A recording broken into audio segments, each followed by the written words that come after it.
Hi there, this is Gene Roberts, and we are very privileged to have Charlsie Moore here with us today. She's a mediator, been a mediator since 2000, does a lot of work at the Dispute Resolution Center in Montgomery County. For those, Montgomery County is north of Houston, Conroe in the Woodlands, south of Huntsville. And Ms. Moore is recently named as the Outstanding Community-Based Volunteer Mediator in the United States and Canada of the National Association of Community Mediation. And so it's a great privilege and honor to have her with us today.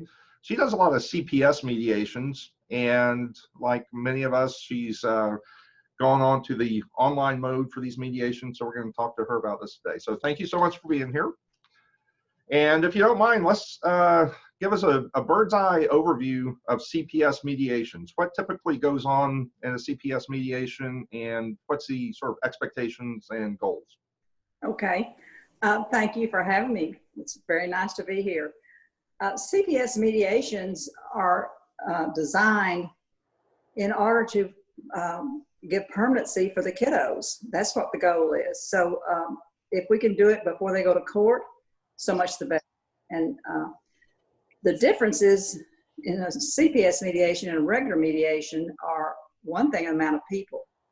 You may have a lot of people in a home association mediation, but in CPS, you're always going to have 12, sometimes 17 or 18.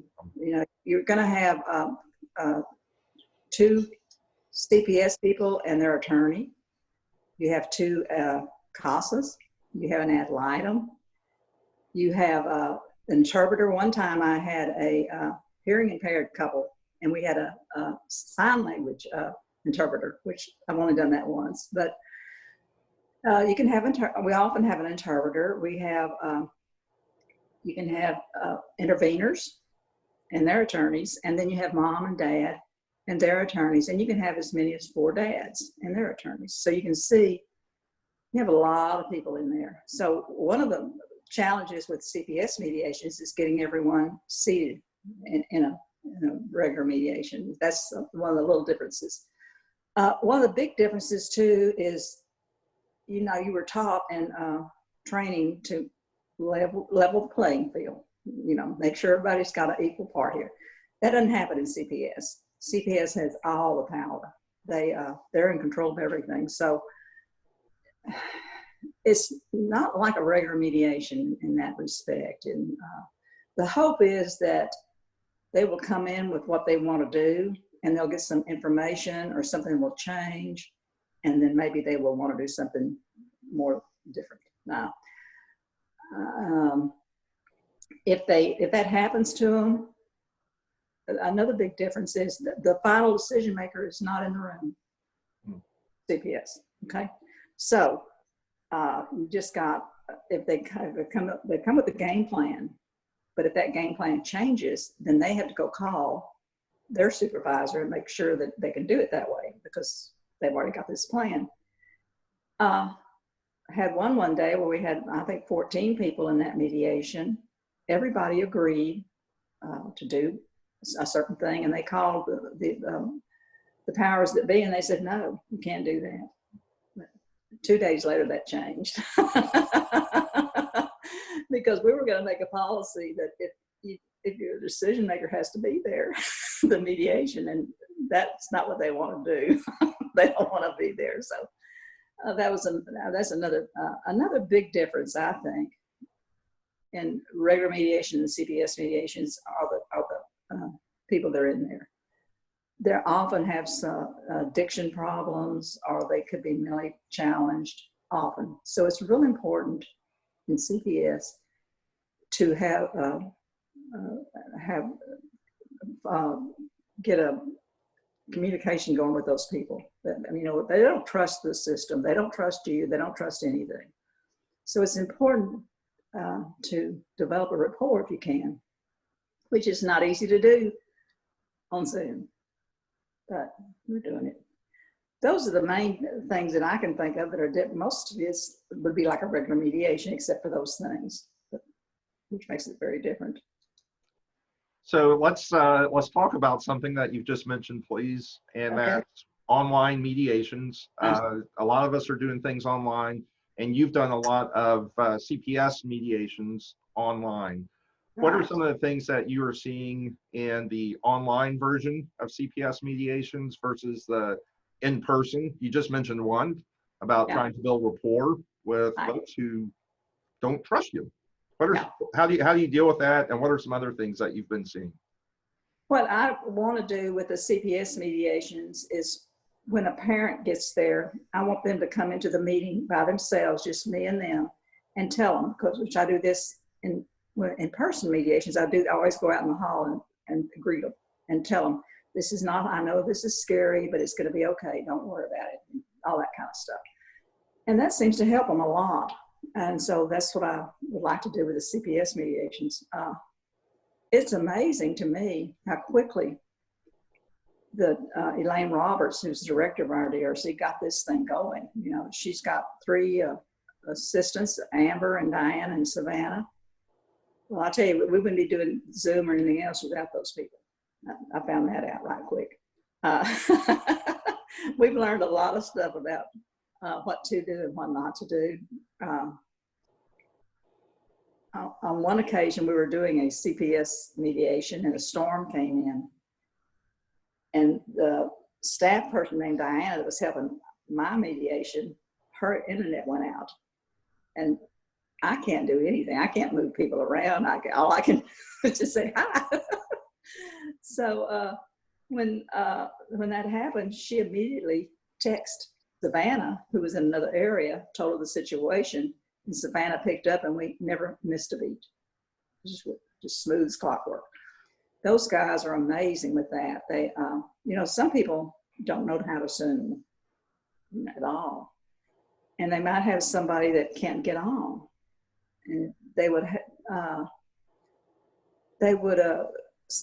ask them what kind of device they're using and say, okay, we'll go to this screen. Okay, see that little red dot in the left-hand bottom? Yeah, punch that and then do that.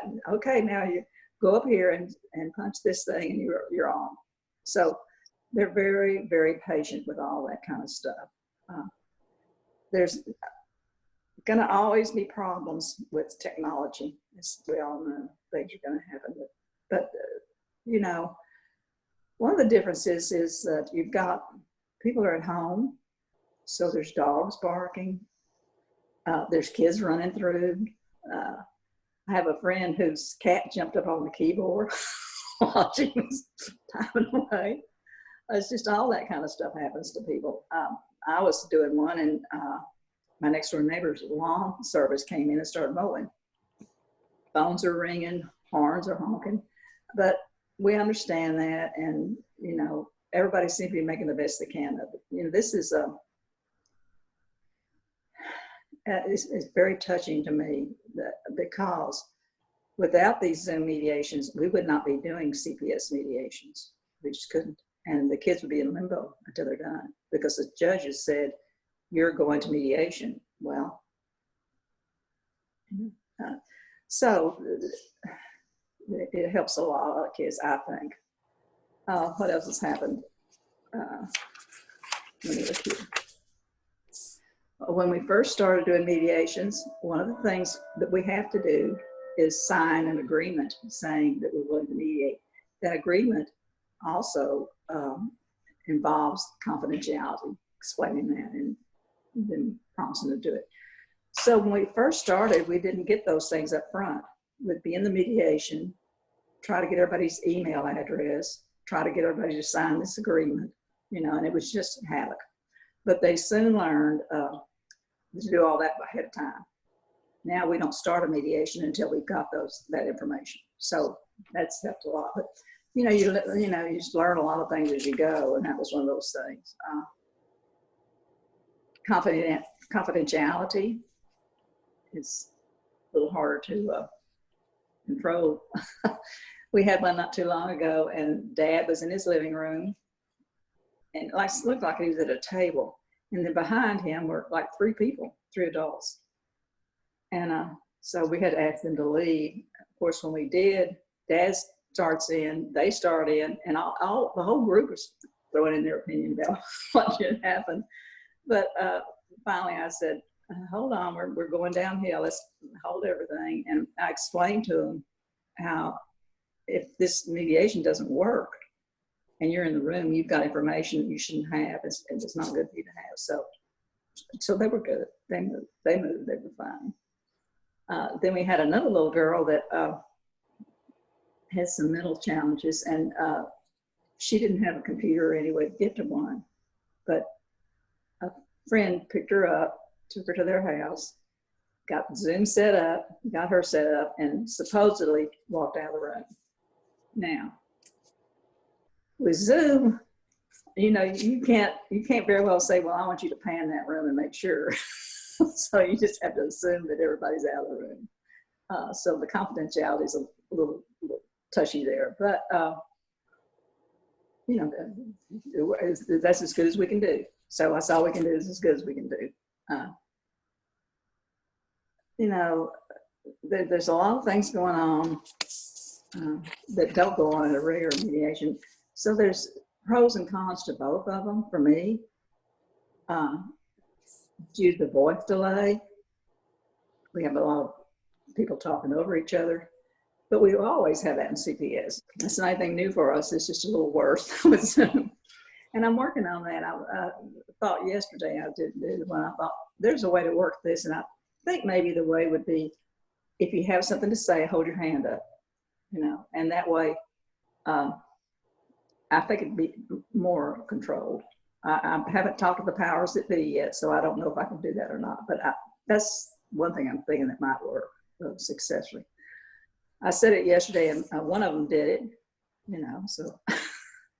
That kind of reminds me of what, attorneys will say in a deposition, and they'll say something like, it's important that we don't talk over each other so that the court reporter can take down what everyone says. And so I really like that approach of why don't you, raise your hand when you have something to say. And even with Zoom, or other online technologies, there's sometimes a delay between someone finishing and the other person talking, and you end up talking over each other. I think that's a great idea. I think it sounds like it ought to work. We've also learned to remind everybody to stay on in the meeting until everybody gets the signature page signed by DocuSign, because we had a problem, of course, at first of people thinking they were through and leaving. So, but we're learning, and that's one of the things we've learned. So I'm again just so amazed at how well they do this and how easily they do it and how successful they are. The Montgomery County DRC, and as a disclaimer, I'm on the board, and I'll occasionally do a volunteer mediation for them. And I'm no relation to Elaine Roberts. We share a last name, but we're not related. The staff that you've talked about, and we're going to interview them at some point, they do a great job to make sure everything works, as seamless as possible. Just phenomenal. And they did it so quickly. So quick they came up with this. I don't know how they do it, but I thank for them every time I do one. I always tell my people too, I say, you know what, you wouldn't be in any other rooms. It was just me. We'd all be in here duking it out. I'm not moving anybody because I can't. Well, and one of the things that you talked about that I really hadn't considered before, but I think it's so important, is sort of the public policy advantages of continuing to do these CPS mediations and not letting them stay there until everyone can get together in public.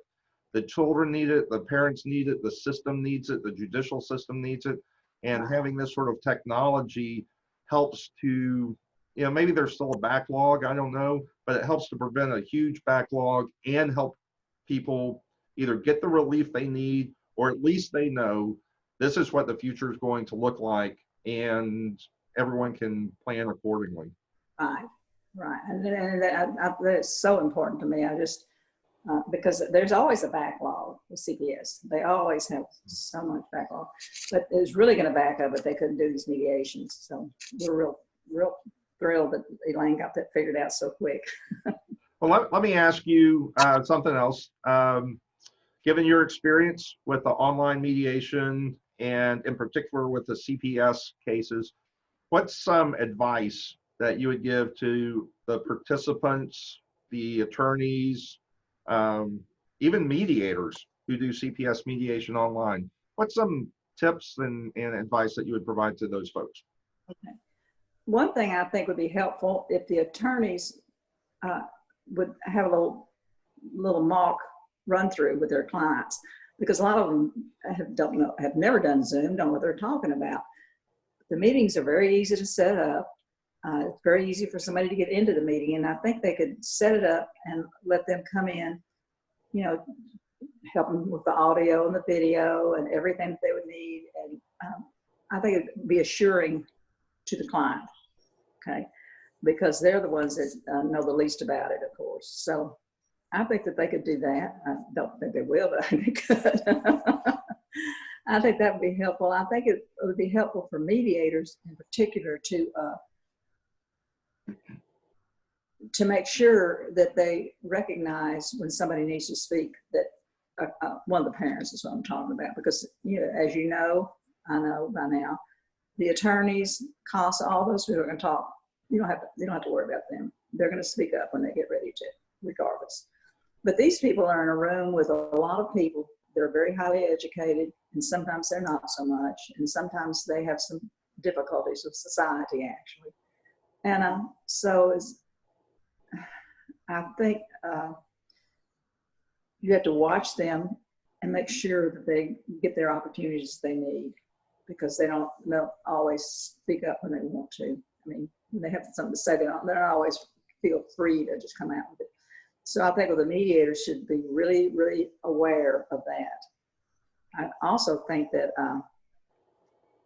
the staff, for me, the staff does all the moving around, because I'm not savvy enough to do that. But some of the mediators do it too. I think that it's whoever doing it, it's real important that come off real smooth, because these same people, the parents, don't trust the system. They don't trust the people in there. They know them by now because we've had them 9 months, but they, you know, can have a lot of animosity by now. So I think it's important for them to feel like that everything's in control, that things are going, that people know what they're doing. So I think moving them around from room to room, they need to be really on top of that. You know, these cases, the CPS cases, they pick up the kids for one reason or another, and they put the kids either in foster care or family member, if they can get it, and fictive kin, if they can get that, and then foster care is the last choice. But anyway, they pick these kids up, and they have a year. Parents have a year to do whatever they want them to do to get their kids back. And so they give them a list of things, which is not a little simple list either, by the way. It's very complicated, a lot of things they have to do. And we don't see them till about the 9th month or the 10th. I've done more than one where I saw them on a Thursday or Friday and they were going to court Monday, which is horrible. I've always, for 20 years, wanted to do them within the first 2 months, but I can't seem to make anybody do that. I had one judge that was going to do it, and then he retired. So I'm still hoping for that. But so they're in. I mean, they have a long time. They want them done within that time period, and they can be extended for 6 months under some circumstances. Judges don't like that. They don't want it. They want them done. So everybody tries to do what the judges want, of course. That's all I can think of as things they could do to make it a little different. Is there anything else that you would like to share about doing CPS mediations online? Yeah, I believe this. I believe that Zoom is here to stay, or some facsimile. I think this is done. I think we're going to do this. But for a lot of reasons. For one thing, attorneys can do it from their office.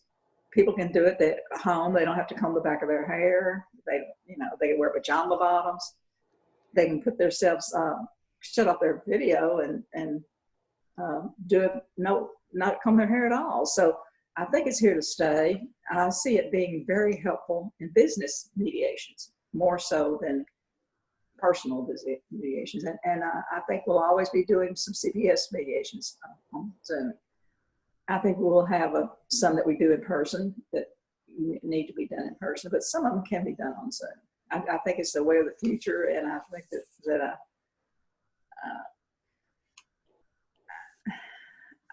what I've done about maybe 15 since we started in March. I've had one that didn't settle, in my opinion, because of Zoom. I mean, you know, I think it would have done better in person, but they've settled all the rest of them. So that's encouraging. I would not have thought that when we started. I would not have ever dreamed they could settle that many of them. So, you know, so it's a great thing. You know, if anybody out there is interested in having a Zoom program, I'm sure they can talk to Elaine, and I know her, and I know that she'd be love to help anybody that wants to start that kind of program, because we got all the kinks worked out. Yeah, it's I'm biased, but she and the staff have done a great job there, and they're, and like you said, they're willing to share their knowledge. There's some materials up on the State Bar website that the Montgomery County Dispute Resolution Center provided as a public service, just like we're doing this as a public service. And yeah, I did a mediation with them, non-CPS, as family mediation. Yeah. And it was technologically flawless. Amazing, isn't it? It really is. The only issue we had really in that mediation was one of the parties or their attorneys didn't have the Wi-Fi, kind of went out on occasion, but that was no big deal, and everyone expects that these days. Right. Yeah. And they know how to call in, you know, and that's the other nice thing too. The DRC said, you know, what's a phone number in case we need to reach you and the Wi-Fi goes out and stuff. That can happen. Well, we appreciate your time today. Thank you so much. This has been wonderful. And congratulations again on your award as Mediator of the Year for the United States and Canada. That's a big deal. Thank you so much. I enjoyed it. As you can tell, I absolutely love it. I've been doing it 20 years and think it's amazing. So thank you. Well, you are welcome. And thank you again. All right. Goodbye.